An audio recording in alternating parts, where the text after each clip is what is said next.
അനുദിന വിശുദ്ധർ ഓഗസ്റ്റ് 25 ഫ്രാൻസിലെ വിശുദ്ധ ലൂയിസ് ഒമ്പതാമൻ.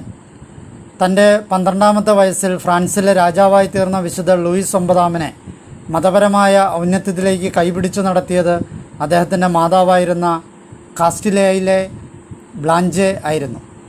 1215 തുടങ്ങി 1270 വരെയാണ് ലൂയിസ് ഒമ്പതാമൻ്റെ കാലഘട്ടം. തൻ്റെ ജീവിതകാലം മുഴുവൻ അഗാധമായ ദൈവഭക്തി വെച്ചു പുലർത്തിയിരുന്ന ഒരാളായിരുന്നു വിശുദ്ധൻ. ഒരു രാജാവെന്ന നിലയിൽ പോലും അദ്ദേഹത്തിൻ്റെ സ്വഭാവം ഒരു യഥാർത്ഥ വിശുദ്ധൻ്റേതുപോലെ തന്നെയായിരുന്നു.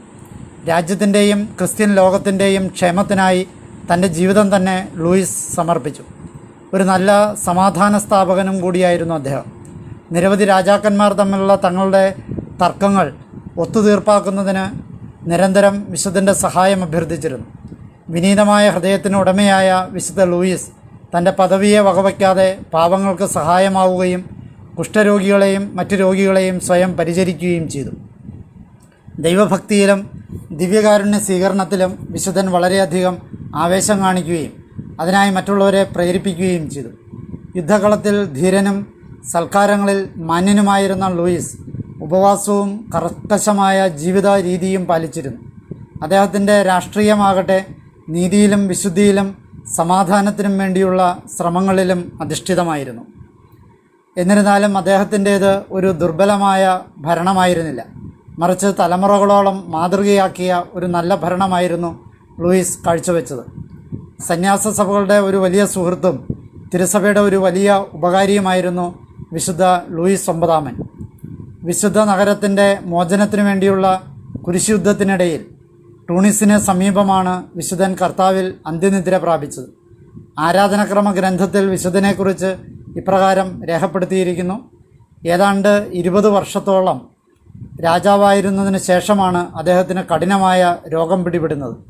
വിശുദ്ധ നഗരത്തിൻ്റെ മോചനത്തിനായി കുരിശുയുദ്ധം നടത്തുവാനുള്ള പ്രതിജ്ഞയെടുക്കുവാൻ അത് കാരണമായി. രോഗത്തിൽ നിന്നും മോചിതനായ ഉടൻ തന്നെ പാരീസിലെ മെത്രാനിൽ നിന്നും കുരിശുയുദ്ധക്കാരുടെ കുരിശ് അദ്ദേഹം സ്വീകരിക്കുകയും ഒരു വലിയ സൈന്യത്തിൻ്റെ അകമ്പടിയോടുകൂടി 1248 സമുദ്രം മറികടക്കുകയും ചെയ്തു.